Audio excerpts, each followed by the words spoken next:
Forever Skies is the sci-fi survival game I have been waiting for. From scavenging old ruins to salvaging and scanning and building upon your ship, this game is amazing, and we're going to dive right into it here, folks. Now, before I jump into all the survival mechanics like normal, let's go ahead and talk about why this game stands out to me. This game is what I wanted Serum to be. It has an amazing storyline and an amazing setting. This is kind of like a futuristic, you're coming from a spacecraft, you're landing upon one of the skyscrapers on Earth because you've been sent on a mission to follow another scientific research team that came before you back down to Earth. Now, Earth has been taken over by what looks like a huge contagion gone wrong, and Earth has been overgrown by what looks like plant life, and below the skyscrapers is this green mist of like, you just don't want to go down there. But the reason why you were sent here is for a very specific purpose. The spaceship that you came from has an infection. Everyone is dying from this infection, and you were sent down here to find the cure. Now, following the scientific team that you had not had contact with for a little bit, you wanted to find out if they were still alive, and you ended up finding out the worst news possible. They were betrayed by one of their own, who, based on the documents you find in the very beginning, started hearing voices and going crazy. And this is where your path begins. The storyline kind of gives you a end purpose to find the cure and get it back up to the spaceship to help your fellow man, while exploring this kind of lore-ridden world where you're going to be following this crazed guy who's hearing these voices, but you're also going to be finding the remnants of the people who did try to survive on Earth, who didn't make it up to this spaceship, who did try to forage for their lives and to overall just live here. What's really cool is there is a story end goal, but it doesn't provide any limits on your exploration. Yes, there is a world's edge, but you're not necessarily trapped here, and that's the beautiful thing. And like I said in the very beginning, this is what I wanted the survival game Serum to be. I wanted to have a cool survival crafting open world experience where I could build anything I want, scan, salvage, all that kind of cool stuff, but there was a storyline to follow, and this scratches that sci-fi desire that I didn't get from Serum. And again, it has a purpose, but it doesn't constrain you, and this is why I like the game so much. But let's go ahead and jump into how the world works and how you travel around it. Now you're probably thinking, ugh, another Airship game. Well, Forever Skies does it a bit differently in the way it feels. Forever Skies makes the Airship feel more like a necessity, an essential piece of equipment that you need to get around, rather than just something that, yeah, you have it here and there, and it's just to store loot.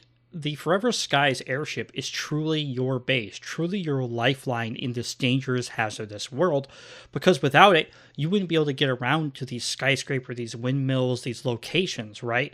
And that's the beauty of it. You have to use it to catch things while you're traveling between these locations. You have to land it, you have to put it back up in the air, you have to protect it, and it's the way you get resources and how you process stuff over time. It's not just another thing to transport you from A to B, it's literally your lifeline in this world. And going to these locations with this airship can sometimes be quite hazardous. I've had lightning hit my ship and start fires, destroy entire pieces of the scaffolding that I have on it, and overall wreak havoc on my travels between locations, losing essential equipment that I worked really hard to make. But that's the beauty of the survival game and why the Airship feels so much different. Now, speaking about the locations in Forever Skies, they have skyscraper, windmills, and other cool locations like, radar stations that you can go and explore. And these places feel very decrepit, long and forgotten of the old world, and you're having to kind of navigate them. There might be a metal panel in your way you're going to have to break down to be able to progress further. There are critters and old, plant life growing inside of the old greenhouses they had. And you can find remnants of lore around the world talking about people trying to survive and work in this environment, in this world, and kind of get a sense that you guys not all of Earth went up to that spaceship. There were a lot of people who were left behind just trying to make ends meet, or even trying to survive this deadly ecological disaster that happened down below.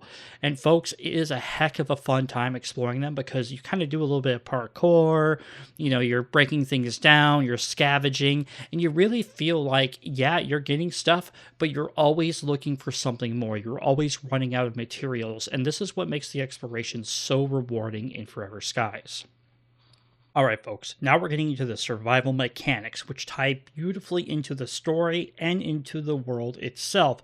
And this is the cream of the crop of the game and what truly makes it stand out as a survival game. The environmental dangers in this world are beautiful. I talked about the lightning hitting your ship and causing potential damage. That is scary as crap because the lightning arcs that go through the sky are absolutely beautiful and so much fun to try to see and to try to, I guess you can't really dodge them because you're in the big air balloon, so it's kind of hard to like weave out of their way.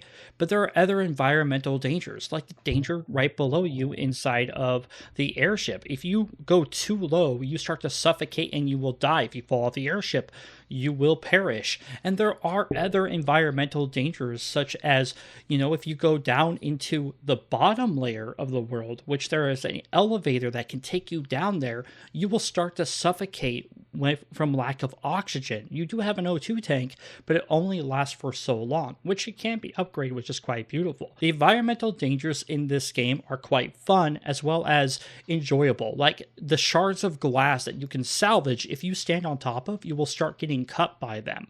There are other cool dangers that are going on there that I have fully yet to explore, but if you go past what looks like to be a cold looking plant, you can start getting hypothermia if you don't take the correct shot. The environmental dangers in Forever Sky are spot on, and I'm really glad that they put in effort into them. Now let's talk about kind of like how you're finding out new things, because like I said in the very beginning, you're following behind another scientific exploration unit, and you were only coming here to check up on them and possibly get the research for them. So you don't have a lot of knowledge yourself, so what you have to do is, as you're exploring this world in Forever Skies, you have a handy dandy scanner on you and you're able to scan different things along the way to be able to learn the recipes. And sometimes they're not as apparent as you think they are, even with the scanner in hand. And you have to search high and low. One of the things I like about Forever Skies, though, is that every time you go to a new location or location you've already visited, it tells you the amount of new items that you can scan, or it tells you how many items you have left to scan at these locations. And again, they're not clearly and crazily apparent. The other cool thing is that they also have a salvager that comes attached to your wrist. I absolutely love this thing. It has the old kind of feeling like you're pumping up a water gun, getting that pressure up so you can shoot that water stream really far. Well, the recharge mechanic on the salvager really gives that feeling, and it's so satisfying when you charge it up, and then you can use this to salvage everything. You can even get upgrades for it to start salvaging some more cool stuff later on, and it's just super handy because the range on this thing is really far, making it so you don't always have to be right in front of the thing you need to salvage. You can salvage something from like 5 to 20 meters away, and I really enjoy that mechanic.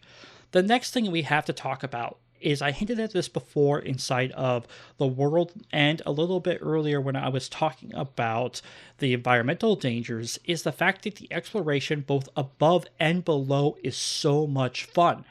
The exploration down below is a little bit more limiting, a little bit more, I guess you could call stiff, linear, but there is so many side passages and stuff to explore.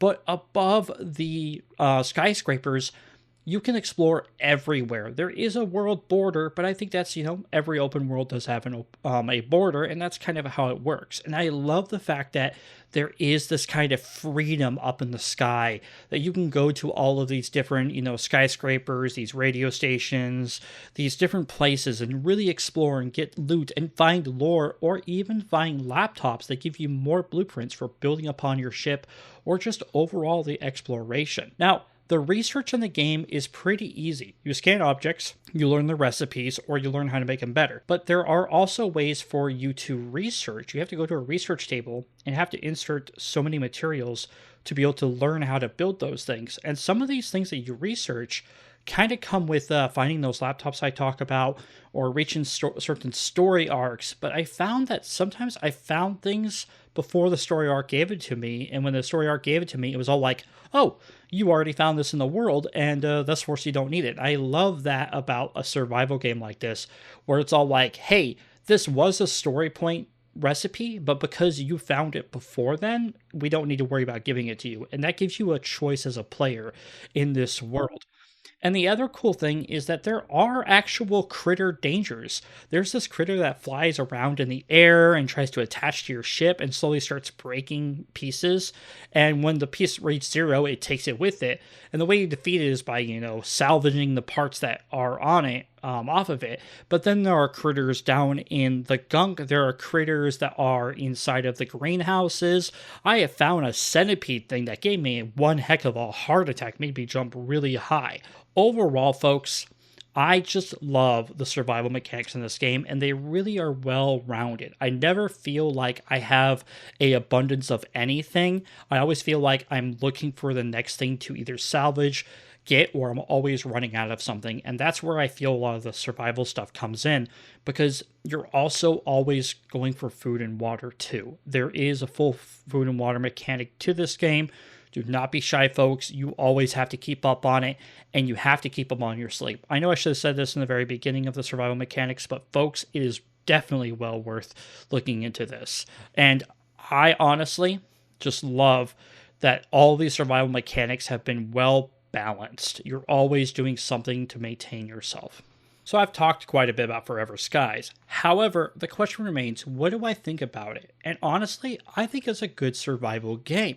I think it has a lot of survival mechanics in it: food, water, salvaging, research, exploration, the constant need for gathering more resources or discovering new things or building new things, expanding on your airship, and the environmental dangers, not to mention the critters or other dangers that are in there, like oxygen deprivation, and so on and so on. There are so many survival mechanics in it, but all these survival mechanics are well blended into the world and setting, along with its storyline. The storyline gives you a true end goal to chase. It's not constantly open world where there is no true end goal. Those games are amazingly fun, but it's refreshing to have a survival game every now and then give you a true purpose to finishing the game. And mind you, folks, I guarantee you when you finish the game, you're probably going to be able to fly around and explore more of the world, find more lore, find more secrets, find more things to build and improve on. So I'll have to say this: the State of Survival sees the Forever Skies game as a great survival game and definitely worth looking into, especially now that it's out of early access. Thank you very much for listening to the State of Survival on Forever Skies. Hope to see you folks later, and don't forget to hit that subscribe and like button. Ta-ta for now.